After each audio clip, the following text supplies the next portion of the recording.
Hermin Agustini SPDMPD selaku Kepala SMPN Patanggul.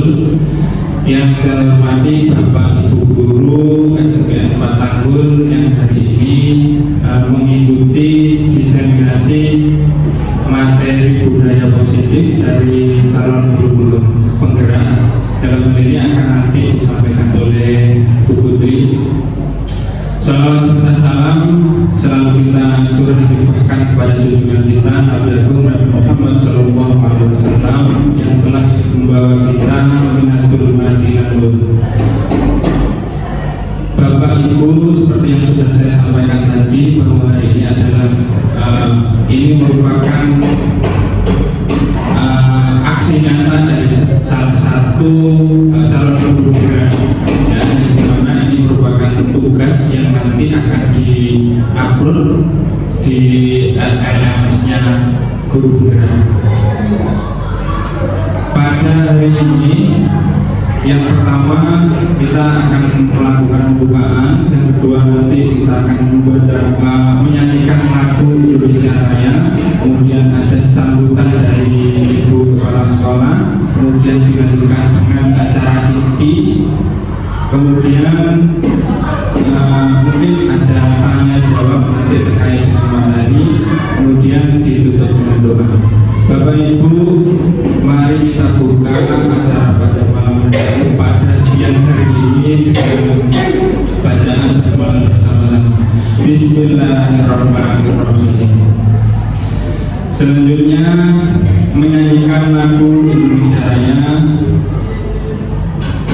Bapak Ibu dipersilakan untuk berdiri dan Ibu Mega untuk menjadi dirjen.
Acara selanjutnya adalah sambutan kali ini akan disampaikan oleh Ibu Kepala Sekolah kepada Ibu Hermin Agustini SPDMPD.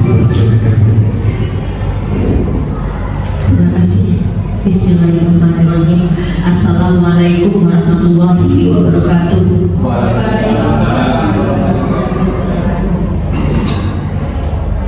Yang saya hormati semua Bapak Ibu Guru dan CKP, marilah kita bersama-sama memanjatkan puji syukur kehadirat Allah Subhanahu wa Ta'ala atas segala limpahan rahmat dan sehat sehingga kita selalu bisa bergiat.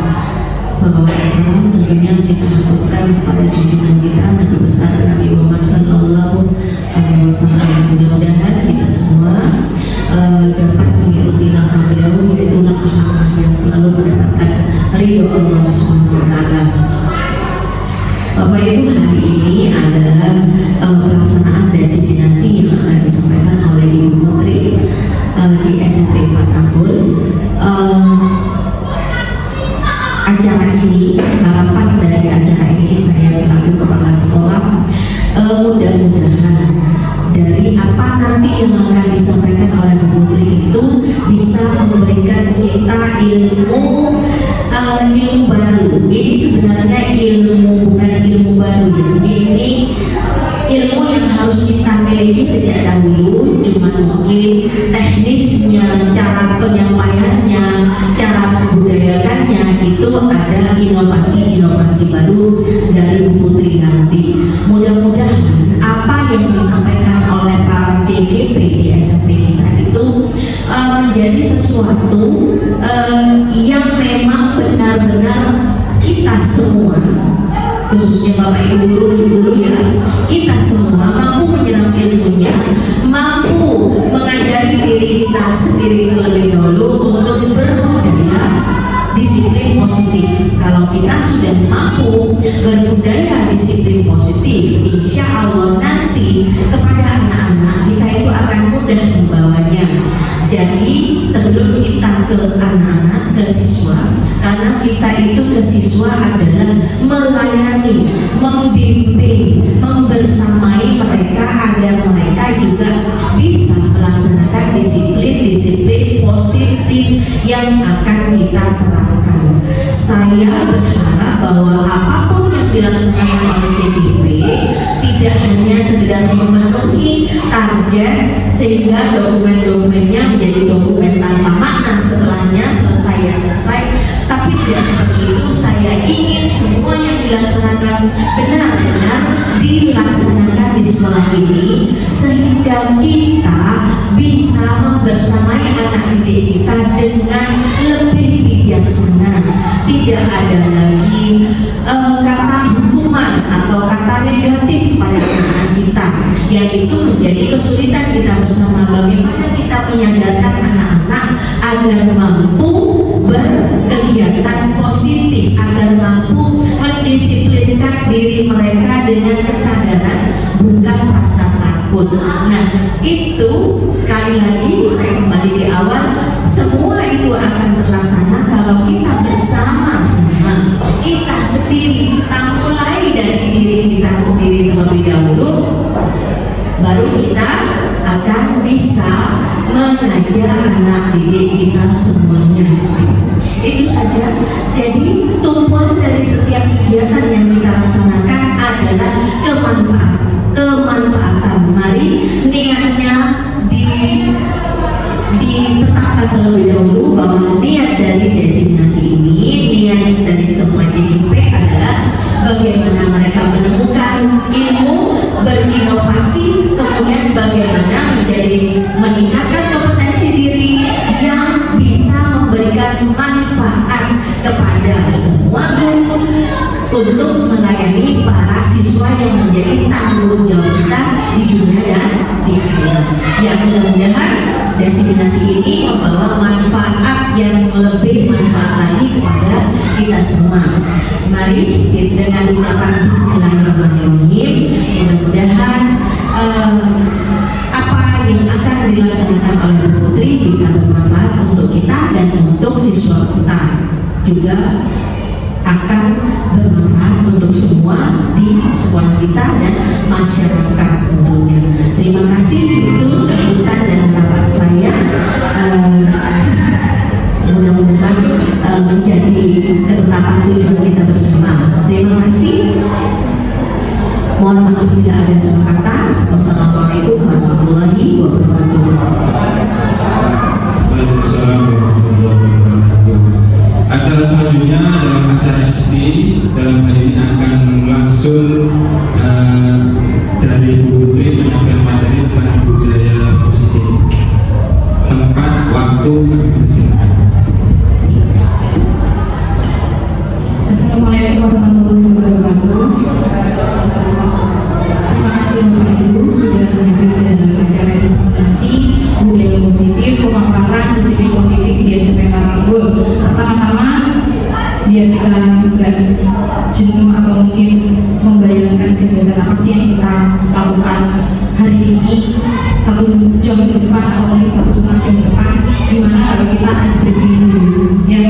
SPG dulu ya Bapak ya.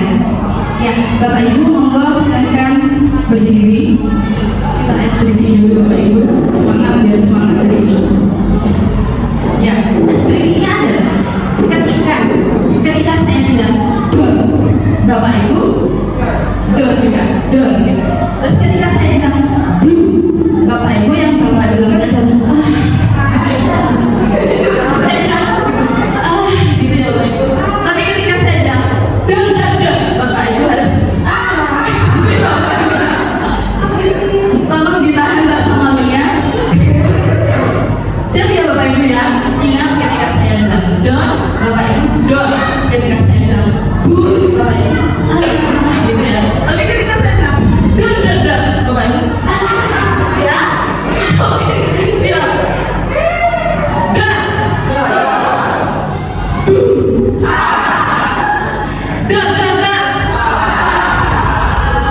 Kayaknya masih kurang ini.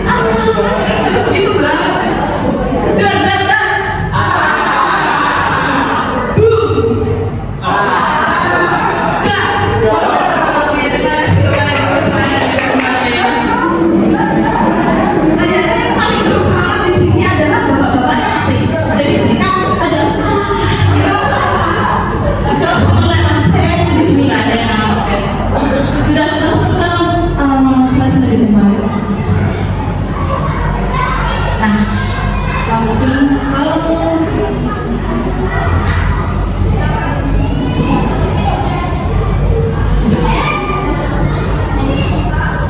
Nah, ini dia materi kita hari ini Bapak Ibu. Jadi ini adalah hal-hal atau materi yang akan saya sampaikan selama 1 jam ke depan. Adalah perubahan paradigma belajar, ada disiplin positif, ada motivasi perilaku manusia, ada kebutuhan dasar manusia, ada posisi kontrol restitusi, ada keyakinan kelas dan segitiga restitusi.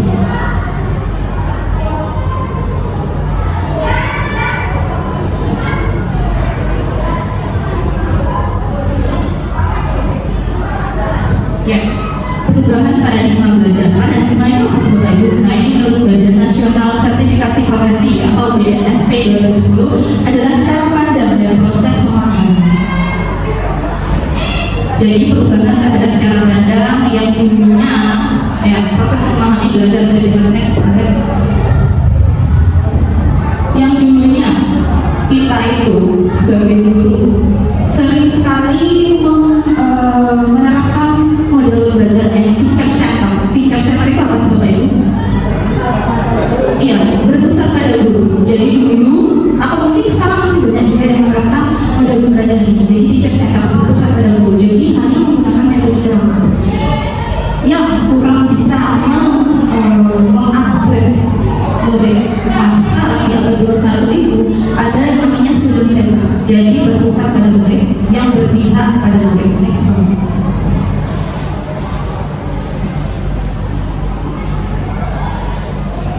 Ya, jadi di situ disampaikan bahwa dalam pembelajaran teacher center itu guru lebih banyak ceramah, lalu karena banyak ceramah itu tadi, jadi akhirnya kurang memberikan kebebasan belajar pada anak untuk bisa menyelesaikan masalah sendiri. Karena satu-satunya dalam teacher center itu guru adalah satu-satunya sumber belajar. Jadi semua sumber belajar guru yang menyampaikan dalam teacher center. Jadi anak-anak hanya dicukupi saja. Jadi mereka tidak mencari sendiri materi belajar atau sumber belajar. Tapi jika student center itu anak-anak, nah ini dia di teacher center ada lebih cenderung pada textbook, kebebasan mencari sumber belajar lain, terus hanya untuk memenuhi KKM. Maksudnya di sini apa sih hanya untuk memenuhi KKM? Ya satu-satunya dasarnya cuma tujuannya hanya untuk nilai itu aja. Jadi akhirnya karena pembelajaran hanya ceramah, akhirnya monoton dan tidak linear.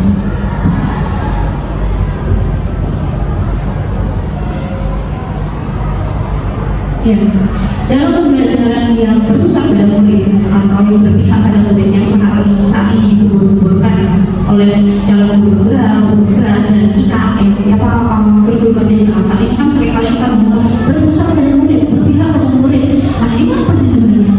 Nah, student center itu adalah kita memberi kesempatan yang sebanyak-banyaknya kepada anak untuk melakukan aktivitas pembelajaran di dalam kelas. Jadi anak-anak itu tidak hanya menerima saja pembelajaran pembelajaran dari guru. Jadi guru ceramah di metode ceramah anak-anak. Tapi kalau di studi saya ini anak-anak lebih mengeksplor dirinya, mengembangkan dirinya, menggunakan model-model pembelajaran. Guru menggunakan model pembelajaran agar anak-anak itu bisa berkolaborasi, bisa berinovasi, bisa berani berpikir kritis dan mandiri untuk bisa mencapai profil pelajaran Pancasila.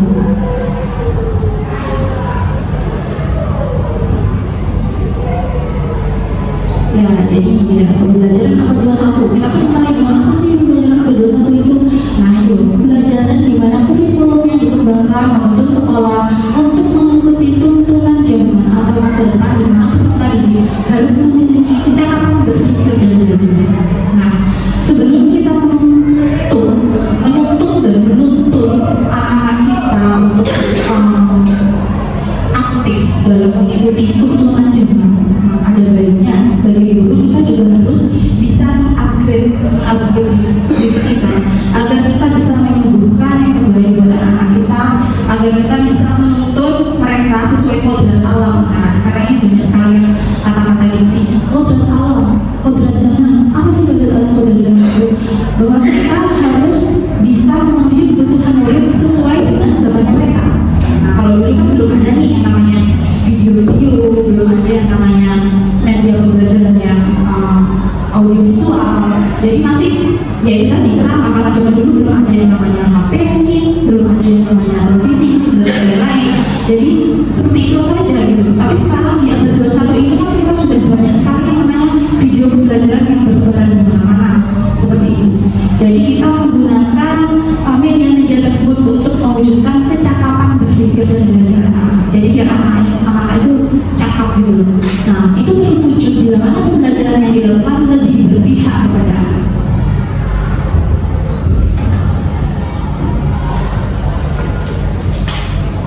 Ya, hubungan student center dengan pembelajaran abad 21.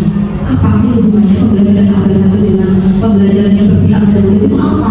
Nah ini loh, dalam pembelajaran yang berpihak pada murid itu murid akhirnya berani mengungkapkan pendapat dan ide baru. Nah ini bisa dilakukan misalkan ketika anak-anak presentasi misalkan seperti itu nih, atau berpikir kritis, ada tanya jawab di sana misalkan dibagi kelompok, kemudian anak-anak menyampaikan pendapatnya, lalu berinovasi, berkolaborasi. Nah seperti yang tadi saya sampaikan, dalam kelompok itu mereka berkolaborasi dengan teman dalam melakukan pembelajaran, kemudian mandiri dalam menyelesaikan setiap permasalahan. Nah mandirinya ini gimana sih? Mandirinya ini ya ketika disuruhkan pembelajaran masalah, mereka mencari sendiri apa sih, bagaimana sih cara memecahkan masalah ini. Nah itu dia. Nah implementasi di sekolah sekarang gimana sih implementasinya di sekolah?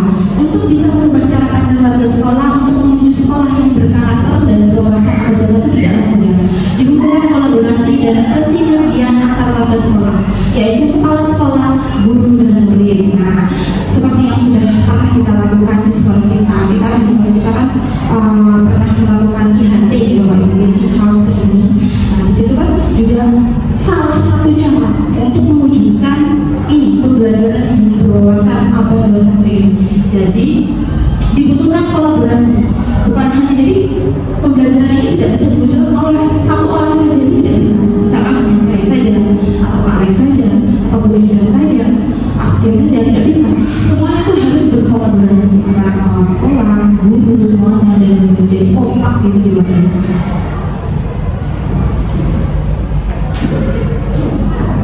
Nah, sekarang lanjut ke selanjutnya, disiplin positif. Disiplin positif merupakan salah satu cara penerapan disiplin yang bertujuan untuk menumbuhkan kesadaran serta memberdayakan anak untuk melakukan sesuatu tanpa sungguhan, ancaman atau hukuman.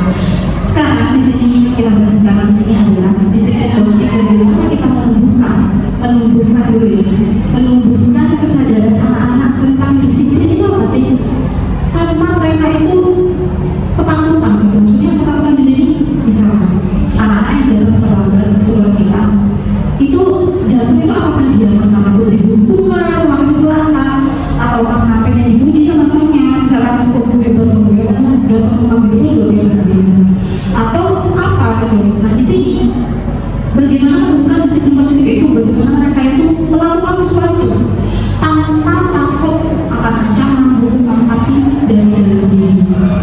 tujuannya guru dapat menjaga kesamaan disiplin positif dan mengamati penerapan di lingkungannya.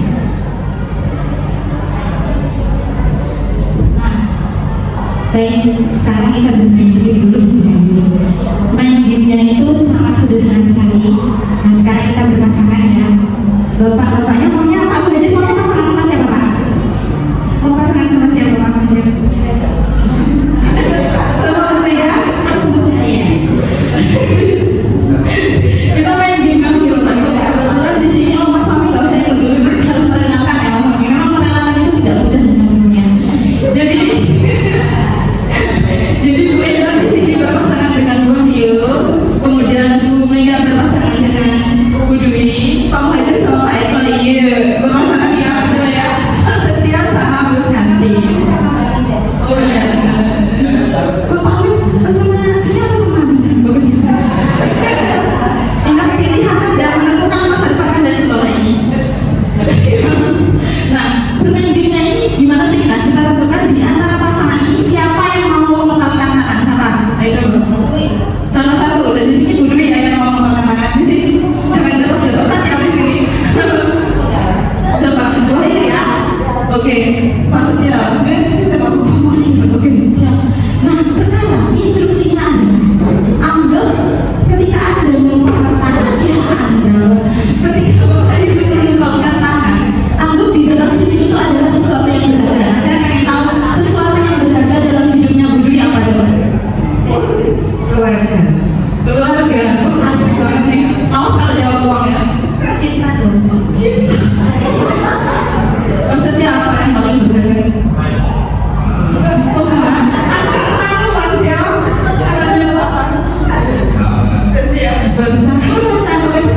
Teman-teman ada yang jawab keluarga. Belum tahu ya, saling tahu yang berharga dalam hidup kalian. Keluarga. Berarti aku tidak berharga ya pertama. Di sini macam-macam ada Bu Dwi sama kalian jawab keluarga. Terus Pak Setia jawab teman-teman kamu yang bilang saya tadi oh cinta. Oh ya benar Pak Bu yang berharga Bu. Yang paling berharga di dunia ini untuk saya adalah diri saya sendiri. Saya itu adalah bagian dunia yang sangat penting.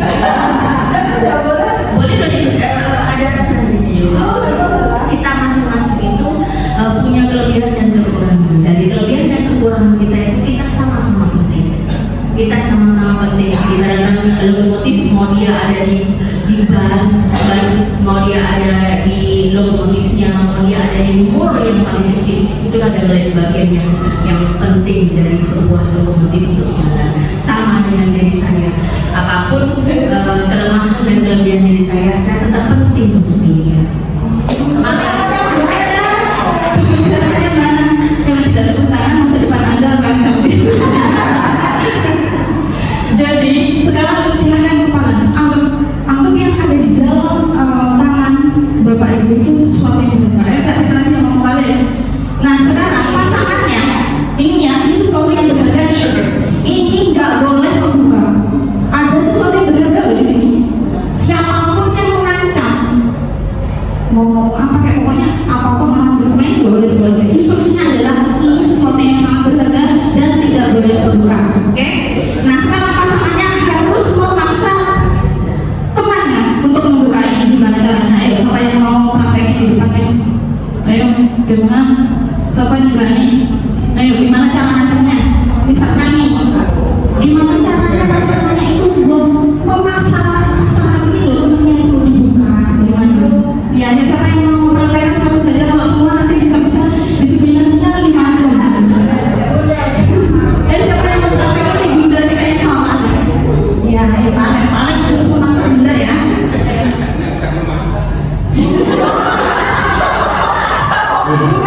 Nanti kalau tangannya bisa terbuka saya kasih. Saya tidak tertarik dengan sesuatu apapun selain diri saya.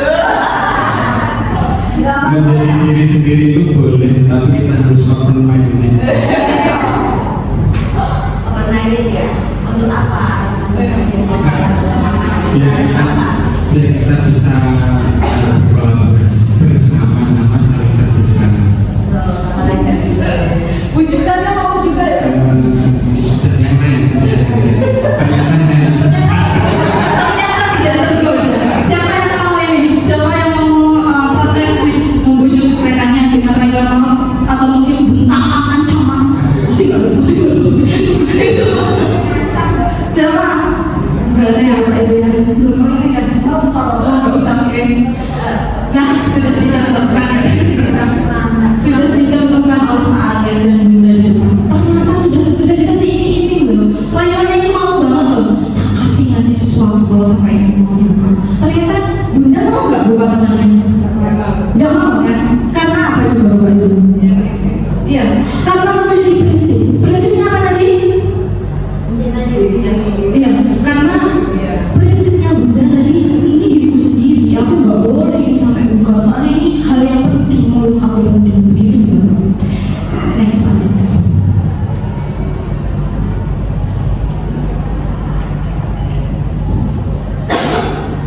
Nah, jadi mengapa alasan Anda tadi di dalam ini teman-teman tanya untuk membuka kepala ada nggak? Ternyata nggak ada kan yang membuka kepalanya. Ada nggak yang bisa membuka kepala? Nggak ada ya. Terus kenapa alasan menutup? Kenapa tetap menutup tadi kayak Bunda tadi? Kenapa tetap menutup? Karena ini hal penting ya Bapak Ibu.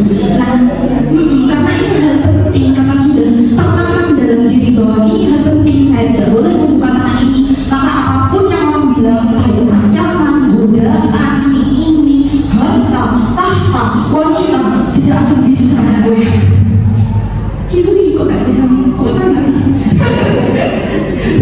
Jadi semuanya itu ada dalam diri Bapak Ibu. Motivasi dalam diri itu sangat-sangat penting.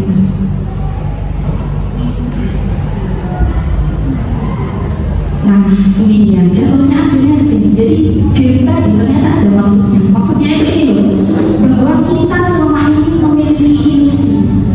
Kita itu memiliki ilusi bahwa guru itu bisa mengontrol diri, bahwa semua pengaruh positif itu efektif dan bermanfaat. Kemudian ilusi bahwa kritik dan membuat orang merasa bersalah dapat mengotak karakter, atau ilusi bahwa orang dewasa memiliki hak untuk memaksa.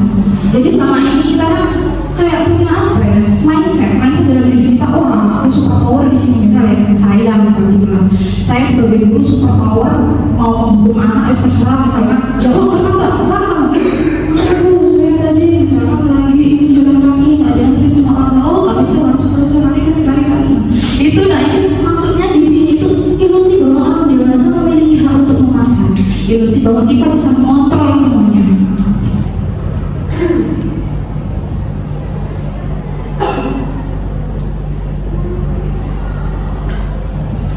Nah, dari semua budaya-budaya tersebut, bagaimana sih seseorang bisa berubah dari paradigma yang seperti tadi itu menjadi pendekatan teori kontrol? Nah, bagaimana sih bila kita ingin membuat kemajuan perlahan sedikit-sedikit, bahasa singkat atau perilaku Anda, atau bila kita ingin memperbaiki cara-cara utama kita, maka kita perlu memudahkan keajuan kita. Nah, di situ ada ini Bapak Ibu, anggapan bahwa kebutuhan kita itu sama. Padahal sebenarnya kebutuhan kita itu berbeda.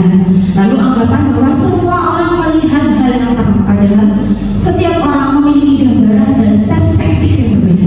Lalu anggapan kita mencoba mengubah orang agar berpandangan sama dengan kita. Oh, pokok kamu harus punya pandangan sama seperti aku. Gak bisa. Padahal kita itu memiliki pemahaman dan pandangan yang berbeda. Lalu anggapan bahwa perilaku buruk dilihat sebagai suatu kesalahan. Padahal semua perilaku memiliki tujuan. Lalu anggapan orang lain bisa mengontrol saya, padahal hanya saya, diri saya sendiri yang bisa mengontrol diri. Lalu ada anggapan saya bisa mengontrol orang lain, padahal saya tidak bisa mengontrol orang lain. Hanya orang itu sendiri yang bisa mengontrol. Kemudian anggapan bahwa pemaksaan ada pada saat rujukan gagal. Padahal kolaborasi dan konsensus menciptakan pilihan-pilihan baru. Kemudian anggapan berpikir menang, yaitu tadi yang menang, oh aku sudah mendukung berarti aku sudah menang gitu ya. Next.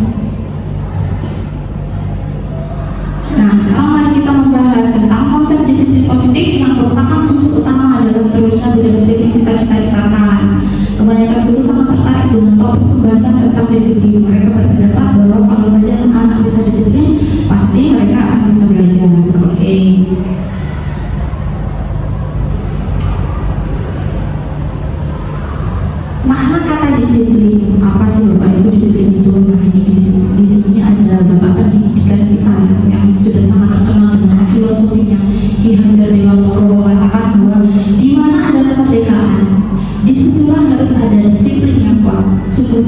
disiplin itu bersifat self discipline, yaitu kita sendiri yang mewajibkan kita dengan sekeras-kerasnya dipaksa ya. Tetapi itu sama saja, sebab jikalau kita tidak cakap melakukan self disiplin, wajiblah penguasa lain mendisiplinkan diri kita. Jadi kalau kita nggak bisa mendisiplinkan diri kita, ya akhirnya dijaga gitu loh.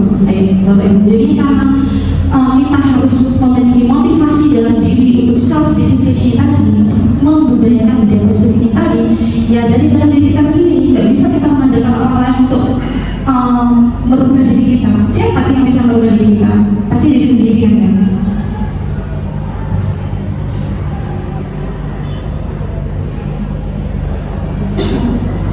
Nah, ini seperti yang saya jelaskan barusan. Ketika siswa datang terlambat pada jam pelajaran kita, meminta penjelasan kepada siswa kenapa datang terlambat, kemudian meminta anak menjelaskan perasaannya saat datang terlambat. Nah, ditanya dulu Bapak Ibu alasannya itu apa, cuma moro-moro wes warna wes mengantuk selama 1 jam misalnya, kejadian ya Bapak Ibu. Saya pernah dulu Bapak Ibu seperti itu waktu kelas 5 SD. Jadi itu ingatan yang sangat membekas dalam diri saya. Waktu itu saya cuma nggak bisa membuat kalimat dengan kata biaya berpikir. Saya bingung apa juga Bapak Ibu. Kejam sekali. Disuruh itu loh jalan sambil jongkok itu loh di lorong itu ya. Padahal kan saya nggak tahu. Saya itu nggak bisa makan. Saya nggak tahu loh biaya berpikir itu apa. Apa sih biaya berpikir itu? Saya tahunya itu biaya biasa gitu loh. Dan disuruh bikin kalimat biaya berpikir langsung dihukum kayak gitu. Kejam banget nah makanya. Kejam banget. Kejam. Nah, ya ini dia menjadi balik. Nah, sekarang kita akan belajar tentang motivasi perilaku manusia. Motivasi perilaku manusia itu apa sih?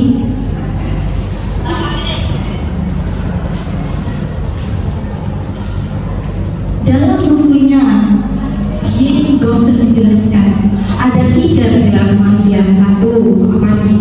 Untuk menghindari ketidaknyamanan atau hubungan, tadi seperti saya bilang di awal itu, untuk mendapatkan imbalan atau penghargaan dari orang lain. Atau 3, untuk menjadi orang yang mereka inginkan dan menghargai diri sendiri. Nah, ini maksudnya gimana sih Bapak Ibu? Misal ketika saya itu datang ke sekolah misalkan jam 7, saya nggak pernah terlambat ya, pokoknya nanti terlambat.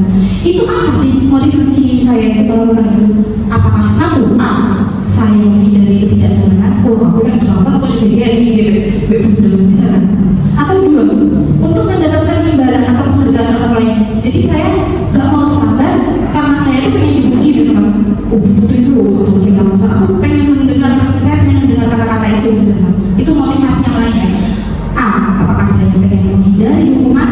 Atau B, apakah saya ingin mendapatkan penghargaan atau imbalan dari orang itu, pujian misalkan. Aku gak pengen misalkan aku nanti di maupun di terlambat terus pengennya dipuji misalkan. Atau yang ketiga, untuk menjadi orang yang mereka inginkan. Saya gak mau terlambat karena ya saya pengen menjadi orang seperti itu gitu. Pengen menjadi, yaudah saya pengen nilai saya seperti itu, saya pengen membudayakan budaya positif dari dalam diri seperti itu, pengen menjadi orang yang seperti itu, pengen menjadi orang yang tidak terlambat seperti itu.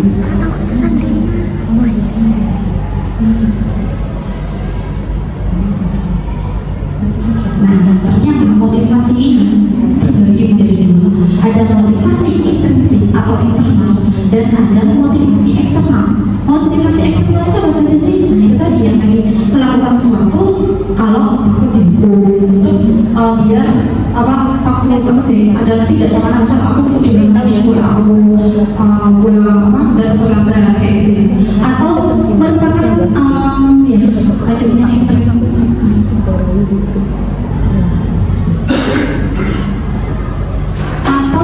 Atau ada motivasi intrinsik internal dari dalam diri yang tadi itu.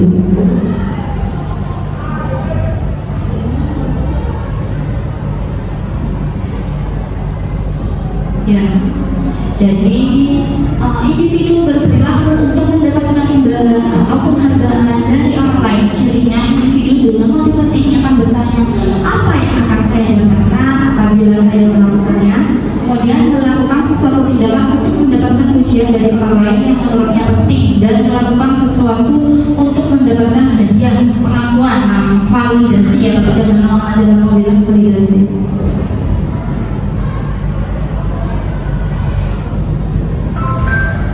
Nah ini yang seperti saya bilang tadi, motivasi intrinsik karena ingin menjadi orang yang diinginkan, ingin menghargai diri sendiri dengan nilai-nilai yang kita percaya. Kita pengen jadi orang seperti apa sih?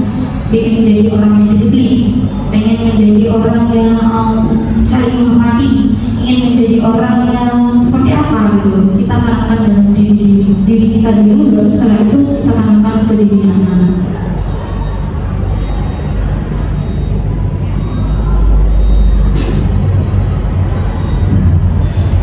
Sekarang hubungan motivasi dengan disiplin positif dan budaya sekolah. Nah ini pasti sangat berkaitan sekali ya Bapak Ibu, antara motivasi dan disiplin positif. Karena untuk kita itu bisa menerapkan disiplin positif agar kita bisa menumbuhkan, menanam disiplin positif, menumbuhkan disiplin positif di sekolah kita. Yang kita lakukan itu adalah pertama itu yang ini tidak ada motivasi tadi, menanamkan motivasi yang ketiga. Jadi tadi kan ada 1, 2, 3. Jadi menanamkan motivasi yang ketiga, motivasi intrinsik tadi pada murid-murid kita, yaitu untuk menjadi orang-orang yang mereka inginkan dan menghargai diri sendiri dengan nilai-nilai yang mereka percaya, bersifat jangka panjang dan tidak terpengaruh akan hubungan yang tadi itu loh Bapak Ibu. Jadi kalau kita seperti dikatakan mengatakan tadi, tidak terpengaruh oleh dunia luar, tapi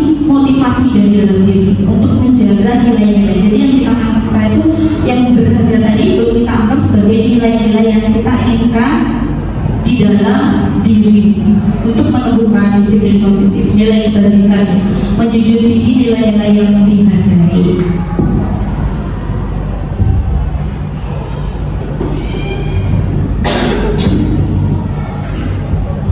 Implementasi di sekolah kita. Nah, cara efektif yang bisa dilakukan guru untuk menumbuhkan motivasi. Nah, seperti tadi kan, sepertinya Bunda tadi ada pertanyaan ya, bagaimana cara kita menumbuhkan, bagaimana cara kita mengimplementasikan di sekolah kita.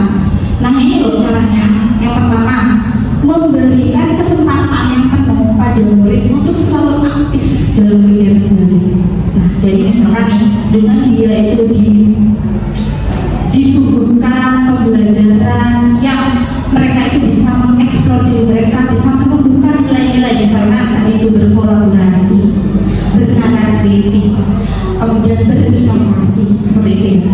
Lalu selalu melibatkan diri, menuntun dan memberikan arahan baik atas tindakan kurang baik yang dilakukan oleh murid. Yang ketiga, jangan ragu untuk memberikan pujian kepada murid dan menghindari rasa takut akan kegagalan. Begitu. Yang keempat, menciptakan kompetisi yang sehat. Kemudian memanfaatkan media di sekolah atau di kelas baik mungkin dan menciptakan suasana belajar yang menyenangkan. Lakukan evaluasi secara berkala. Nah, begini ya Bapak Ibu, kita kan di sekolah kita itu sudah disediakan media pembelajaran. Kayaknya satu-satunya nih, kayaknya menurut Bu Eka pernah bilang ya ke saya, kalau di sekolah kita itu satu-satunya yang punya proyektor di kelasnya. Nah, jadi dengan media itu, media yang sudah disediakan oleh sekolah, nah diharapkan kita bisa menciptakan suasana pembelajaran yang menyenangkan, berpihak pada murid sehingga bisa menumbuhkan nilai-nilai yang ingin kita tumbuhkan kepada anak-anak, tentang kreatifnya kah, berinovasinya kah, tentang kolaboratifnya kah, dan lain-lain.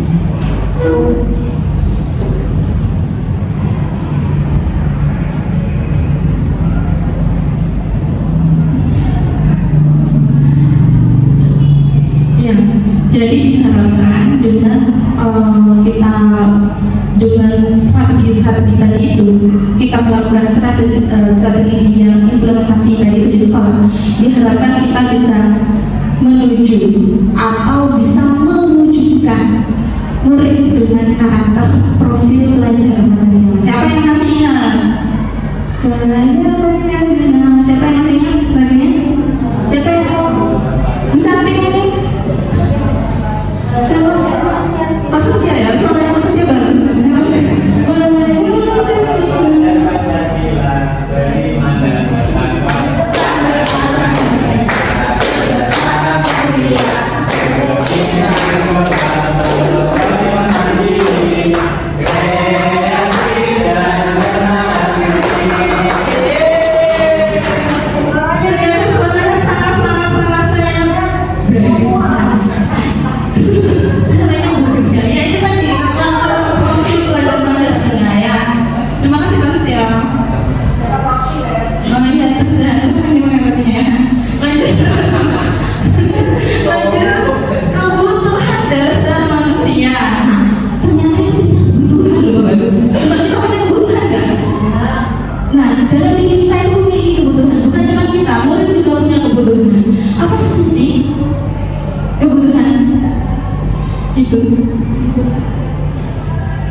Nah, ini dia 5 kebutuhan dasar manusia menurut Dr. William Bladder. Choice yang ketiga. Pertanyaan pentingnya adalah nanti ya saya spill nanti. Sekarang saya ada pertanyaan pemantik dulu untuk Bapak Ibu ya. Siap-siap nanti akan saya tunjuk. Siap.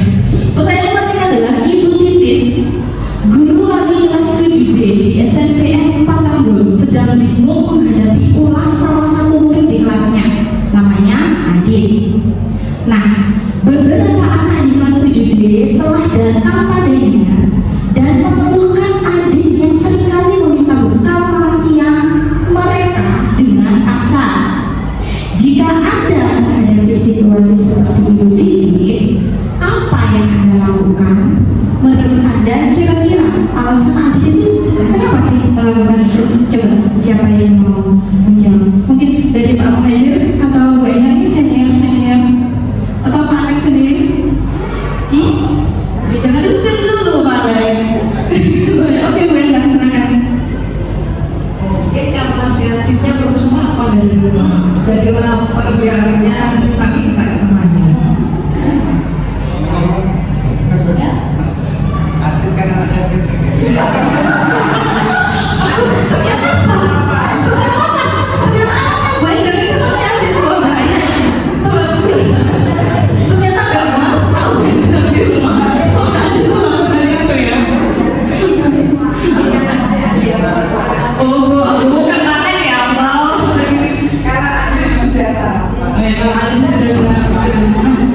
Tadi kalau Bu Enda kebutuhan dasarnya Adit, mungkin lapar gitu ya, Bu Enda, mungkin lapar.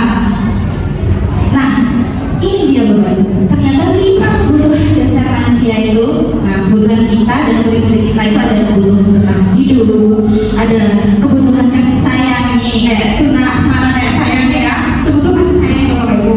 Dan rasa cuma kerja dengan tuh, aku gak apa-apa ada jadi korban sekarang. Sebelum dibully saya membuli diri saya sendiri.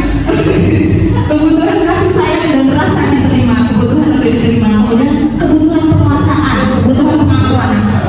Kepenguasaan itu kan validitas ya loh, seperti yang tadi loh, pengen diakui, validasi. Nah, kemudian ada kebutuhan kebebasan, kebutuhan akan pilihan. Jadi kan orang kan bisa milih gitu, saya pengen di sini atau di sana gitu. Atau kebutuhan akan kesenangan, gimana sih? Nah,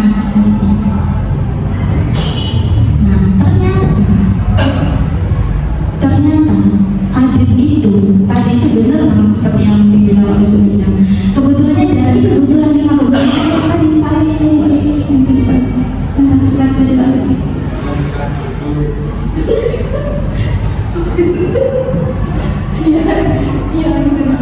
dari kelima yang ini memang tadi kebutuhannya ada tadi menurut jawabannya Bu Enda, teman-teman. Kebutuhan apa? Hah? Iya benar sekali. Kebutuhan bertahan hidup. Begitu ya teman. Bukan kebutuhan bersenang-senang. Kalau kebutuhan bersenang-senang berarti kan dia senang gitu temannya. Tapi karena dia mungkin dia seperti tadi, mungkin belum makan di rumah gitu.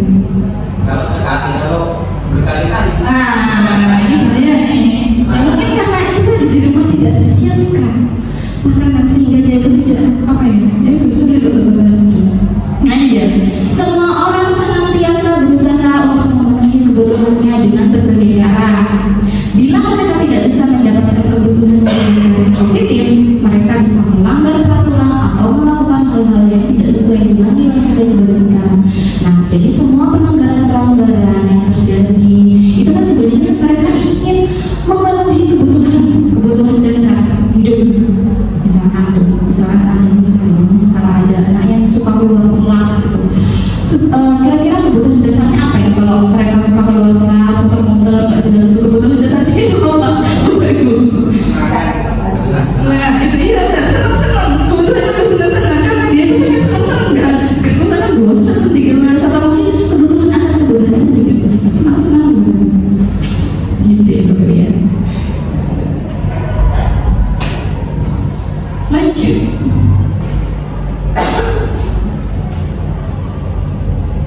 Nah, sekarang ada kasus lagi, kasus kalau ada kasus yang kita ada kasus ini sebutkan kebutuhan. Nah, sekarang siapa yang mau jawab dulu ya?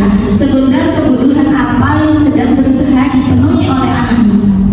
Di sini ada kasus Bimo, seorang anak TKB selalu berlari keluar kelas menuju jalan raya di depan sekolahnya yang ramai dengan kendaraan. Tingkahnya membuat gurunya namanya Bu Ani ya. Bu Ani ini kayaknya siapanya rumahnya nama ya? Ani. Bingung seringkali nanti menulisnya. Ada beberapa kemungkinan jawabannya yang diberikan Bimo. Nah, jawabannya apa Pak? Jawabannya Bimo Pak? Nunggu dulu. Nah, ternyata ini loh jawabannya Bimo. Aku senang loh main kejar-kejaran dengan ibu guru gue, seru banget. Nah, itu kira-kira kebutuhannya apa Bapak Ibu dan itu? Coba Lutfi mungkin mau menjawab. Kira-kira apa kebutuhannya Bimo? Cinta dan kasih sayang. Sepertinya Bimo membutuhkan itu ya, cinta dan kasih sayang. Jadi mungkin wujud apa ya, dia menginginkan perhatian lah dari gurunya. Ada pendapat dari Pak Alek? Apa Pak Alek kira-kira Pak Alek? Biar Pak Alek gak ngantuk Pak Alek. Apa kira-kira kebutuhannya Bimo ini Pak? Senangan. Iya. Senangan. Ya, kali ini Budi meleset ya. Meleset bukan Budi. Dia itu kesenangan. Itu ada kata-kata senang. Aku senang main kejar-kejaran dengan ibu guru. Seru, ada kata seru. Nah, ini dia pengen senang-senang gitu bos. Nah, ya asik. Enak gak sih kejar-kejaran ini? Iya.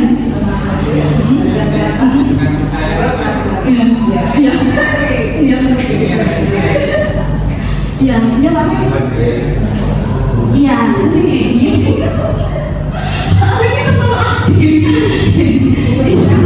Ada pernyataan ini kata Bimo lagi. Ibu kejar aku karena ibu sayang aku. Kira-kira apa? Ya benar, ibu kejar aku karena ibu guru sayang aku. Nah ini dia itu membutuhkan sebuah cinta dan kasih sayang, ya perhatian dari seorang guru. Kayaknya tadi yang pertama tadi juga apa masuk juga ya kalau jawab cinta dan kasih sayang. Benar juga, dia kan menginginkan ini kalau saya itu keluar kelas kemudian ibu gurunya itu cari saya enggak ya. Nah ternyata kan nyari ya. Itu kemungkinan memang menurut saya dia membutuhkan cinta dan kasih sayang. Harus kasih sayang kayak saya yang baik. Kalau sebenarnya ini ibu kejar aku karena ibu guru sayang aku. Nah ini fix tidak bisa ditolerir lagi. Ini pasti kebutuhannya adalah cinta dan kasih sayang. Kalau tadi kan ada kata-kata serunya, kebutuhannya berarti ada dua nih, kesenangan dan cinta kasih sayang.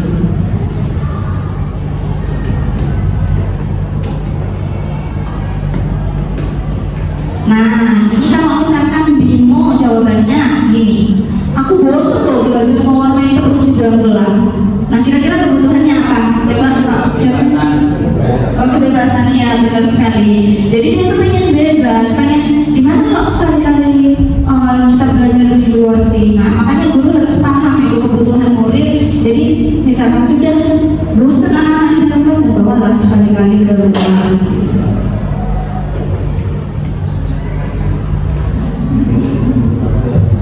Nah ini jawaban Bimo selanjutnya. Oh Bimo ini banyak kali jawabannya ya. Aku hebatnya bisa bikin ibu guru mengejar aku. Nah kira-kira apa yang kebutuhannya Bimo? Iya benar sekali, penguasaan. Dia tuh pengen validasi loh. Aku bisa dikejar-kejar sama bu guru. Seru tak dikejar sama bu guru gitu. Iya, iya benar.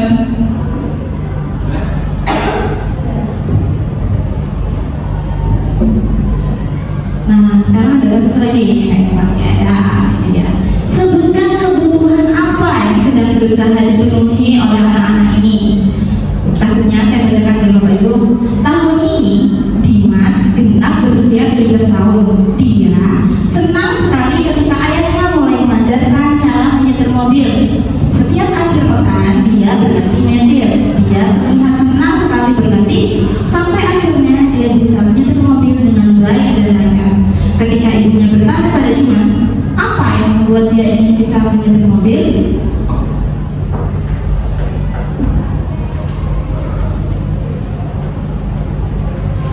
ini jawabannya di masa waktu ditanya, menyetir mobil itu seru.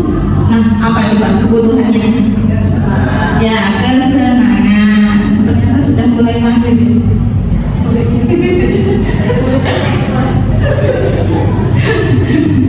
Terus ditanya lagi, jawabannya ini biar bisa jalan-jalan naik mobil sama teman-temanku. Apa ya Bang? Enggak lah, apa coba Bapak Ibu? Sama teman-temanku loh. Temennya cantik-cantik atau enggak katanya?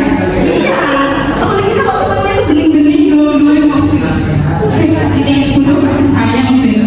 Ya jadi jawabnya tadi kasih sayang yang temennya cantik cuma nggak diteles. Oh iya, nggak bilang. Lanjut, ini ditanya lagi. Aku merasa bangga dan keren. Wah, ternyata menurut dia nyetir mobil itu keren. Apa coba? Kebutuhan apa? Iya, butuh validasi. Lanjut. Kasus yang sangat menguntungkan ini Bapak Ibu. Kasus yang menguntungkan ini. Saya akan membacakan ya. Sebutkan kebutuhan apa yang sedang berusaha dipenuhi oleh anak-anak ibu. Ihsan, siswa kelas 10A SMA karakter mulia. Dia anak yang pendiam dan pemalu. Selama jam istirahat, dia lebih banyak membaca buku di perpustakaan atau berdiam diri di kelas. Hari itu adalah hari technical meeting lomba debat antar SMA yang juga diikuti oleh tim debat SMA karakter mulia. Tiba-tiba ada kabar bahwa Adit, anak kelas 10B yang sudah didaftarkan mengikuti lomba debat mewakili sekolah, sakit demam berdarah dan dirawat di rumah sakit, sehingga tidak bisa menghadiri acara technical meeting lomba debat di hari itu. Kepala sekolah bertanya pada guru-guru siapa yang sebaiknya menggantikan Adit. Nah, guru-guru sepakat merekomendasikan Ihsan karena kinerjanya yang bagus di pelajaran bahasa Inggris dan pengetahuannya yang luas. Ihsan akhirnya menghadiri technical meeting hari itu. Setelah itu ia berlatih debat bersama anggota tim debat yang lain, Sinta dan Indra, di bawah bimbingan Pak Frans, guru pelatih debat. Mereka mewakili sekolah dan tim debat SMA karakter mulia menjadi juara umum. Sejak saat itu Ihsan berubah menjadi anak yang lebih percaya diri, tidak malu dan berdiam lagi. Semua murid dan guru mengenalnya sebagai Ihsan si juara kompetisi debat. Pada jam istirahat, dia banyak menghabiskan waktu bersama teman-temannya. Dia juga semakin rajin berlatih debat dan mengikuti berbagai lomba debat. Dia menjadi ketua umum debat di sekolahnya.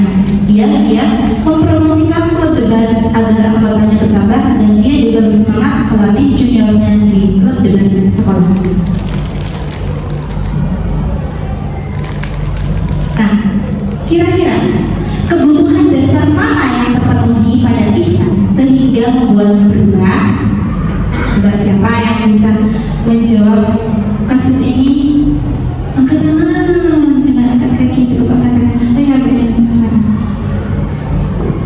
Kayaknya cinta kasih dan cinta dan kasih sayang. Karena begitu dia punya kesempatan, dia mendapatkan peluang untuk mengembangkan potensi dirinya, walaupun pada saat itu hanya bersifat menggantikan, tetapi ternyata dia mampu. Akhirnya dia bisa berpotensi untuk mengembangkan dirinya lebih lanjut dan juga banyak berkolaborasi dengan teman-teman, guru dan lain-lain. Terima kasih jawabannya. Ada jawaban lain Bapak Ibu? Ada yang mau menambahkan? Mungkin jawaban saya kayaknya beda dari sama beda. Ada yang berdiri. Menurut saya penguasaan, karena setelah Ihsan diberikan kepercayaan untuk mewakili sekolahnya dalam lomba debat, kemudian setelah itu terjadi dan koalisinya bagus ya, jadi dia itu merasa menemukan potensi yang ada dalam dirinya yang mungkin di awal itu tidak dia ketahui gitu. Jadi di situ saya kok cenderung ke penguasaan ya. Terima kasih Bu Dwi. Nah, menurut teman-teman nih, kira-kira apa? Penguasaan, kesenangan, kebebasan, atau cinta dan kasih sayang? Iya, penguasaan. Tapi tidak menutup juga tuh peran cinta dan kasih sayangnya nggak sih kalau karena kan segala sesuatu itu mungkin ya. Tapi di situ karena tadi Ihsan itu awalnya yang anak yang pendiam, yang awalnya dia pendiam, terus tiba-tiba dia menjadi ketua klub dan lain-lain. Kayaknya kebutuhannya itu adalah penguasaan.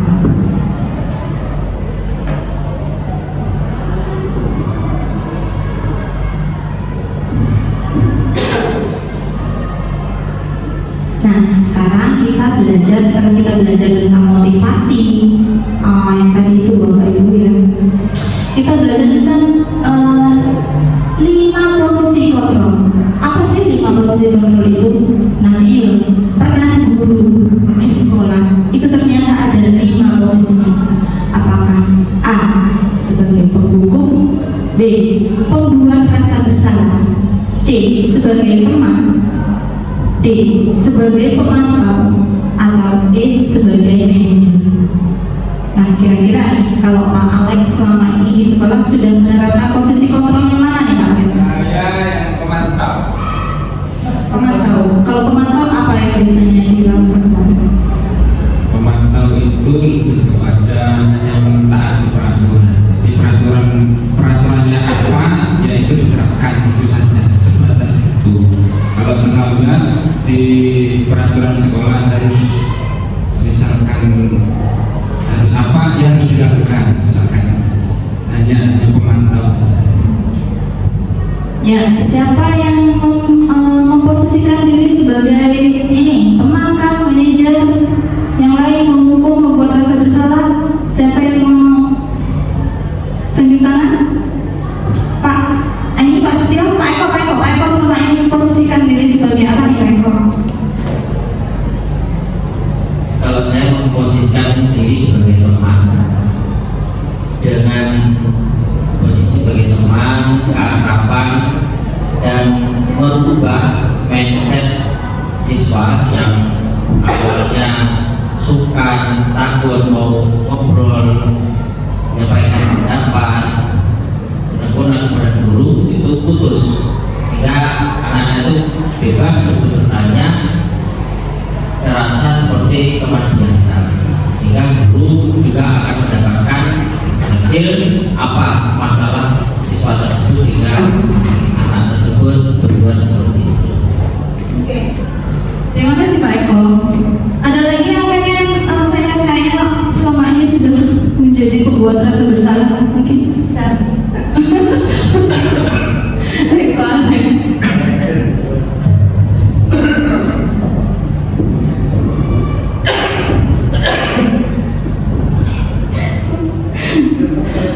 Ya, di sini sebelum saya jelaskan lebih lanjut, di sini ada kasus dulu. Seperti biasa banyak kasus ya yang terjadi. Ini kasusnya adalah Sabrina hari itu bangun terlambat dan terburu-buru sampai di sekolah.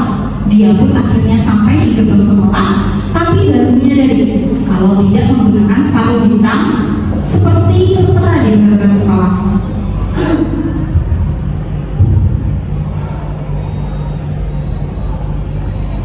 Nah, di depan pintu kelas ada Bapak Lukman nih. Yang Bapak Lukman bicara Bapak Lukman mau ngajar aja ya.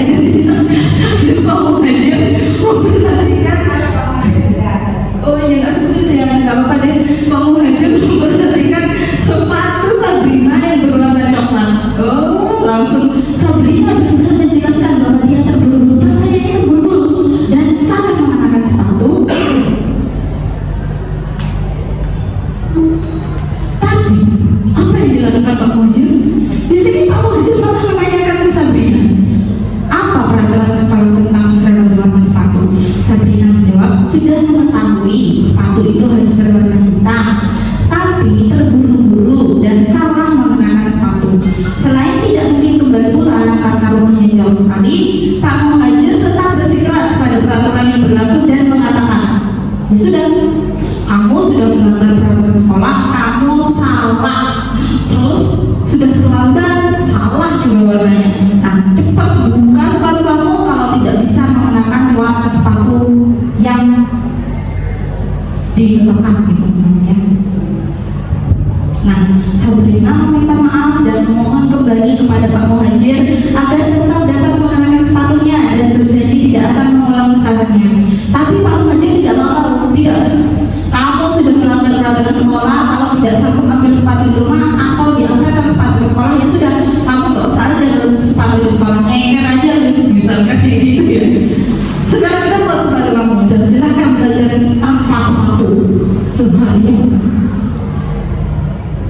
Sabrina pun dengan berat hati mencoba sepatunya dan memberikannya kepada Pak Muhajir.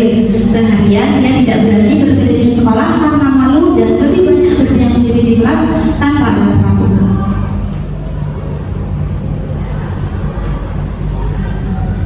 Nah, kira-kira ini kayaknya udah disemprit ya sama Pak. Kira-kira posisi kontrol apa sih yang sudah dilakukan oleh Pak Muhajir ini? Bapak Ibu ada yang bisa menjawab? Pak Muhajir sendiri mungkin Pak Muhajir sudah klarifikasi Pak Muhajir. Menunjukkan rasa bersalah. Apa posisinya apa? Tadi ada pembuat rasa bersalah, ada pemantau, manajer, teman, penghukum, yang mana tadi? Jadi menghukum dan menunjukkan rasa bersalah. Apakah Anda punya dari Ada dari yang lain? Gimana, setuju ya? Kalau tadi posisi kontrolnya apa Bapak Ibu? Penghukum ya, karena tadi kan langsung dihukum. Sabrina nggak boleh, pokoknya kamu salah, kamu pokoknya harusnya mau coba sepatu gitu. Nah itu berarti posisinya penghukum. Jadi, nah seorang penghukum bisa menggunakan hukuman fisik maupun verbal. Perkataan orang-orang yang menjalankan posisi penghukum senantiasa mengatakan bahwa sekolah memerlukan sistem atau alat yang dapat lebih menekan murid-murid lebih dari mereka. Jadi dengan hukuman tadi. Contoh kalimat yang muncul, patuhi aturan saya atau awas. Jadi ada ancaman di sana. Kamu selalu saja salah. Itu kata-katanya ini. Selalu pasti selalu menit terakhir selesai. Jadi kata-katanya seperti merujuk ke intimidasi. Guru seperti ini bukan? Guru seperti ini senantiasa percaya hanya ada satu cara agar pembelajaran bisa berhasil dengan memberikan hukuman. Nah itu tadi ilusi bahwa kita bisa mengontrol murid, ilusi bahwa kita bisa memaksakan diri kita pendapat kita kepada orang lain.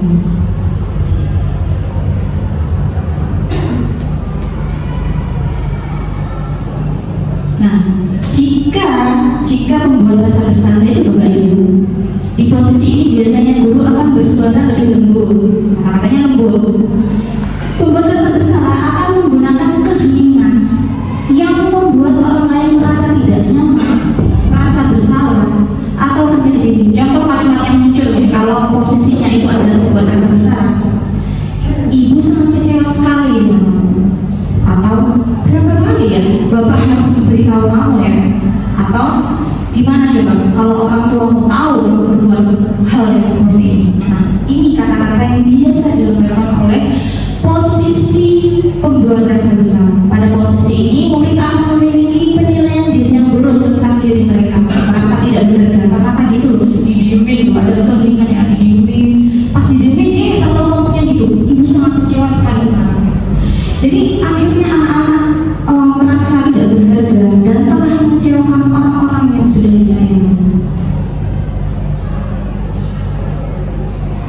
Posisi yang ketiga, nah, seperti tadi ya yang disampaikan oleh Pak Eko tadi, posisi saya sama ini sebagai teman. Teman itu guru pada posisi ini tidak akan menyakiti murid, tapi akan tetap berupaya mengontrol murid melalui persuasi bujukan. Guru di posisi tenang menggunakan hubungan baik dan humor untuk mempengaruhi sesama. Contoh kata-katanya adalah, ayo berdua Pak ya, atau ayo ingat tidak bantuan Bapak sama ini, atau ya sudah kali ini tidak apa-apa, nanti ibu bantu bereskan. Posisi tenang pada guru bisa berdampak negatif ataupun positif. Dampak positifnya terjalin hubungan baik antara guru dan murid. Tapi ada juga dampak negatifnya kan Bapak Ibu. Awalnya juga saya pikir posisi kemarin yang terbaik, ternyata ada dampak negatifnya. Dampak negatifnya murid akan kecewa saat guru tersebut tidak membantunya dan tidak mau berusaha. Dan juga murid akan melakukan hal tersebut hanya pada guru tertentu, karena yang diakui itu materi itu cuma guru tertentu, tidak pada lainnya karena sudah bergantung. Posisi yang keempat, posisi pemantau. Memantau berarti mengawasi. Pada saat kita mengawasi, kita bertanggung jawab atas perilaku orang-orang yang kita awasi. Posisi pemantau berdasarkan pada peraturan-peraturan dan konsekuensi dengan menggunakan sanksi atau konsekuensi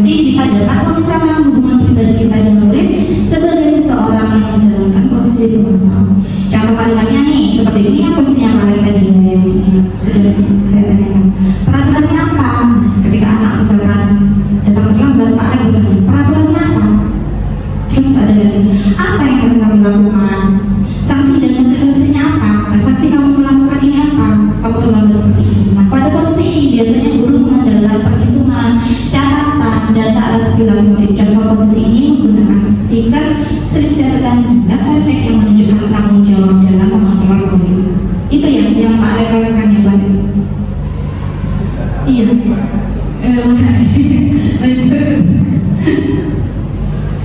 Nah, atau posisi yang kelima, ini ada posisi manajer.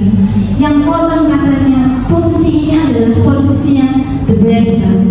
Posisi ini adalah di mana guru berbuat sesuatu bersama dengan murid, mempersilakan murid mempertanggungjawabkan perilakunya, mendukung murid agar dapat menemukan solusi atas permasalahannya sendiri. Contohnya apa sih kalau posisinya manajer itu nih? Apa yang kita yakini? Nah, kita nanti akan ada yang namanya keyakinan kelas ya. Kalau anak-anak mendengar keyakinan itu ditanya apa yang kita yakini? Kita sudah meyakini apa di kelas ini? Terus ada lagi, jika kamu meyakininya, apakah kamu bersedia memperbaikinya? Ada lagi, apa rencana kamu untuk memperbaiki hal ini? Jadi anak-anak diminta untuk menemukan sendiri solusinya dari pertanyaan-pertanyaan ini, dari posisi manajer. Pada posisi ini tugas manajer bukan untuk mengatur, bukan, tapi membimbing murid untuk bisa mengatur dirinya, menganalisis permasalahannya sendiri dan bertanggung jawab atas kebutuhannya sendiri.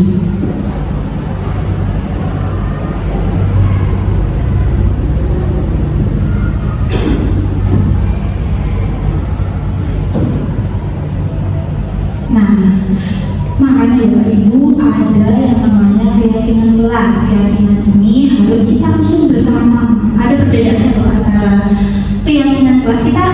Pasti Bapak Ibu sudah ada yang sudah menerapkan keyakinan kelas. Nah, keyakinan kelas apa sih bedanya keyakinan kelas dengan peraturan kelas? Untuk menyepakati hal-hal atau nilai-nilai yang sudah kita yakini, yang sudah kita yakini benar, nilai pelajaran apa sih yang kita yakini, kita harus menyusun yang namanya keyakinan kelas. Keyakinan kelas itu bedanya, keyakinan kelas adalah salah satu disiplin positif yang bisa kita terapkan dalam membangun budaya positif. Jadi salah satu cara untuk membangun budaya positif adalah menyusun, menyepakati keyakinan kelas. Nah, keyakinan kelas itu suatu keyakinan akan lebih memotivasi seseorang dari dalam, seperti yang tadi dulu Bapak Ibu yang game kepala tangannya dari dalam diri, keyakinan dari dalam diri. Seseorang akan lebih tergerak dan bersemangat untuk menjalankan keyakinannya daripada hanya sekedar mengikuti serangkaian peraturan. Jadi entah orang mau apa di luar sana tidak mempengaruhi karena punya keyakinan itu. Nah, ciri-ciri keyakinan kelas itu apa? Ciri-ciri keyakinan kelas itu bersifat lebih abstrak daripada peraturan yang lebih rinci dan konkret. Keyakinan kelas berupa pernyataan-pernyataan universal yang dibuat dalam bentuk kalimat positif. Keyakinan kelas tidak dibuat dalam jumlah banyak sehingga mudah diingat dan dipahami oleh semua warga kelas. Nah, untuk menyusun keyakinan ini, bedanya peraturan dan keyakinan kelas. Kalau peraturan kelas itu biasanya peraturan sekolah, peraturan kelas, peraturan sekolah biasanya dilarang merokok, dilarang apa, jangan apa. Tapi kalau keyakinan itu apa? Keyakinan itu kayak kontrak, kan sepakatan kita dengan murid. Kita itu menyepakati kayak itu loh Bapak Ibu ya. Kan ada kesepakatan ya Bapak Ibu. Ada nggak ya dalam hubungan percintaan itu kan ada kesepakatan nggak sih? Ya boleh ya. Ada. Contohnya apa boleh kalau dalam hubungan percintaan boleh? Jangan boleh kok tante. Apa? Kita harus saling apa? Gitu Pak. Jujuran. Oh, terus jujur. Saya Pakai gitu. banyak ya. Itu hubungan percintaannya. Kalau ada kesepakatan, nah itu kan hubungan kesepakatan yang boleh dengan suaminya boleh ada kejujuran. Apa tadi dan lain-lain tadi gitu ya. Nah ini bedanya ini keyakinan kelas ini antara guru dan murid. Kita bersepakat kongkali itu. Jadi bukan satu arah, bukan guru yang menetapkan kalau salah satu misalkan guru itu namanya peraturan. Tapi kalau disusun bersama, ayo kewajiban kamu apa di kelas ini, saling menghargai ibu, atau saling jujur dulu, atau apa. Nah itu namanya keyakinan kelas disusun bersama nilai-nilai kewajiban itu kita sepakati. Kira-kira nilai apa sih yang kita usung?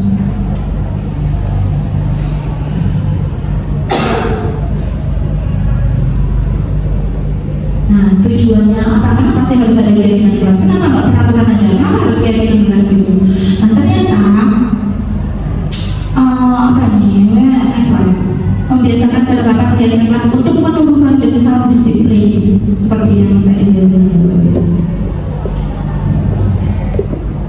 Ya.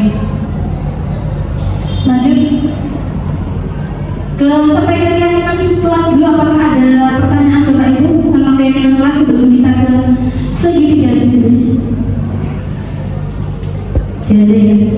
Apakah Bapak Ibu sudah menyusun keyakinan kelas? Ada yang sudah menyusun keyakinan kelas?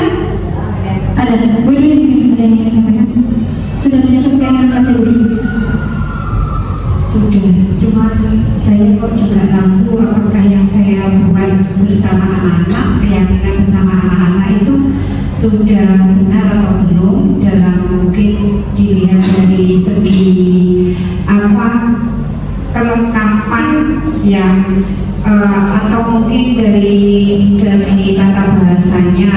Ya mungkin kalau Bu Putri bisa memberikan contoh ya, contoh dari keyakinan kelas yang sudah dibuat itu seperti apa. Nah itu monggo disampaikan.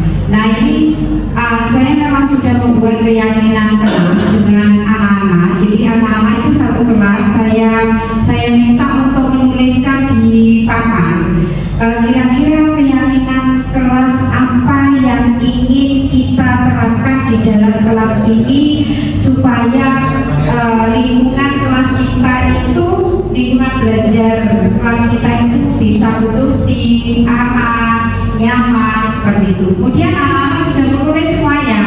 Ya, satu kelas sudah menulis semua di papan. Kemudian kita sudah membuat sebuah kesimpulan dari sekian banyak anak itu kan mengeluarkan ide masing-masing. Itu kemudian disepakati karena tidak perlu banyak-banyak ya.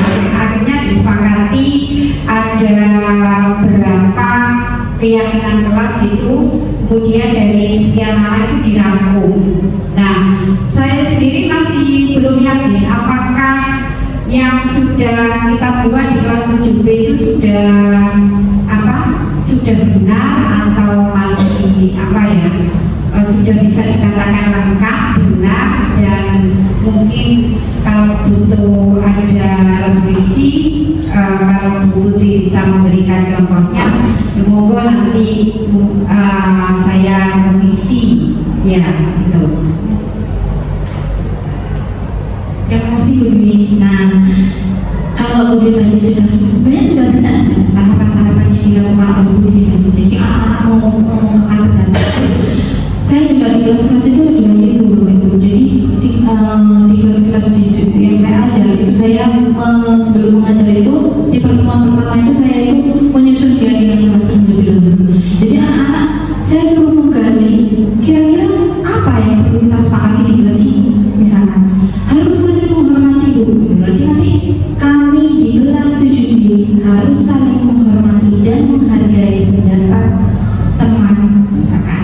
Atau kami di kelas 7D harus saling jujur apa dan lain-lain. Sampai pokoknya itu sampai banyak banget. Sampai banyak banget kira-kira apa sih yang kita yakini tentang kejujuran, tentang disiplin, tentang waktu, tentang aman. Misalkan ada kelas misalkan yang kurang aman tentang anak-anak yang nggak tertib.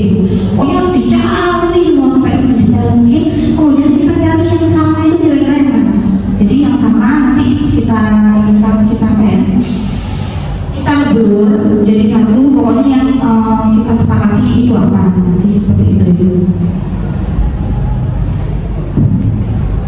Operatornya ternyata ada ya boleh. Nah, di sini ada yang namanya segitiga restitusi.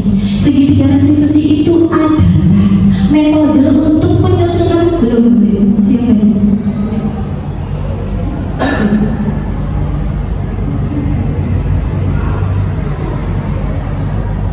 Nah, restitusi adalah metode untuk penyusunan kembali model disiplin di sekolah. Fokus restitusi adalah solusi atau pemecahan masalah yang dilakukan bukan pada masalahnya. Jadi restitusi itu adalah Bapak Ibu strategi untuk kita menyelesaikan permasalahan yang terjadi pada anak misalnya.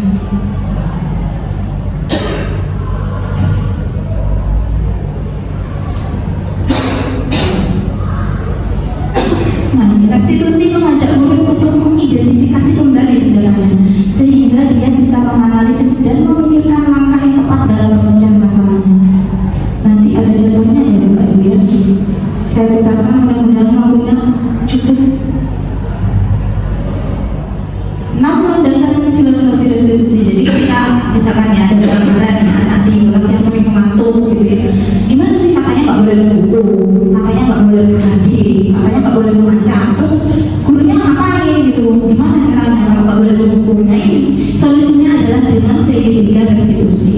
Satu, filosofi restitusi itu ya, kesalahan adalah hal yang normal. Dua, setiap manusia tahu jika berbuat salah. Tiga, semakin disangka dan dikritik membuat dia menjadi tidak percaya diri dan berfokus pada kesalahan. Empat, individu yang tumbuh dari proses restitusi akan lebih mengerti bahwa kesalahan adalah hal yang biasa, sehingga dia akan melakukan proses restitusi pada sekitarnya. Lima, proses restitusi membuka banyak kesempatan bagi setiap murid meraih sukses. Pertama, merasa dihargai dan lebih terbuka untuk percaya pada diri sendiri dan juga orang lain. Yang keenam, proses dari restitusi menguatkan setiap individu karena diri sendirilah yang menyelesaikan dan memperbaiki kesalahan.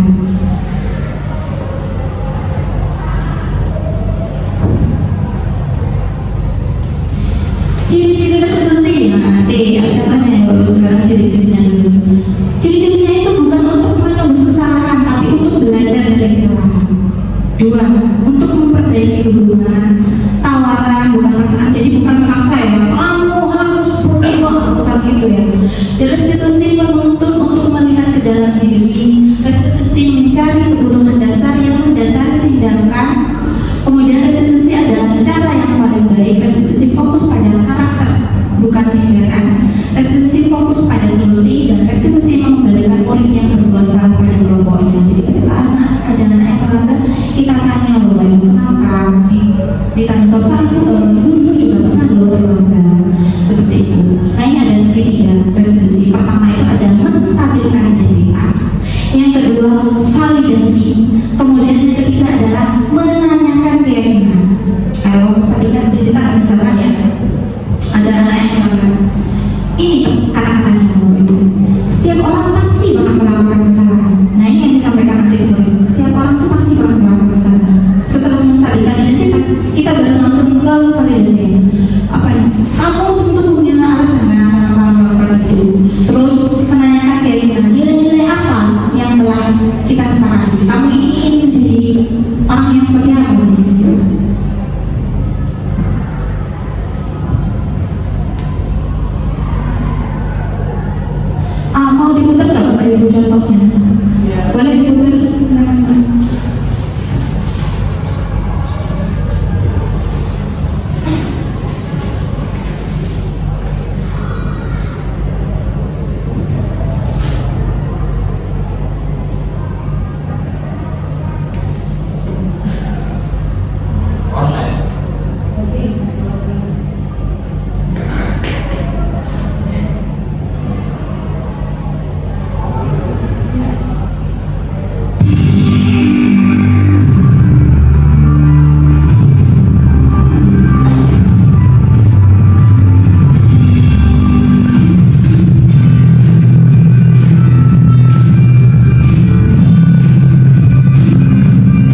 bisa mengatasi permasalahan yang ada di sekolah. Jadi bukan dengan menghukum, tapi dengan menanyakan keyakinan yang sudah kita bentuk. Tapi sebelum kita bertanya, kan kita harus menyusun keyakinan dulu. Kalau kita belum menyusun keyakinan kelas, apa yang kita tanyakan ke anak-anak? Jadi harus menanyakan membentuk keyakinan dulu, kemudian menanyakan keyakinan kelas apa ya sih yang kita yakini, keyakinan kelas apa yang kita. Terima kasih Bapak Ibu. Demikian materi dari saya. Terima kasih sudah hadir dalam diseminasi. Terima kasih sudah hadir dalam diseminasi budaya positif di SMPN Katanggur. Mudah-mudahan kita bisa bersinergi, berkolaborasi bersama, bisa menanamkan dan menemukan budaya positif di sekolah. Karena dalam menanamkan budaya positif di sekolah tidak bisa dilakukan oleh satu orang, tidak bisa dilakukan oleh dua orang, tapi hanya bisa dilakukan jika kita bersama-sama bergandengan tangan menumbuhkan budaya positif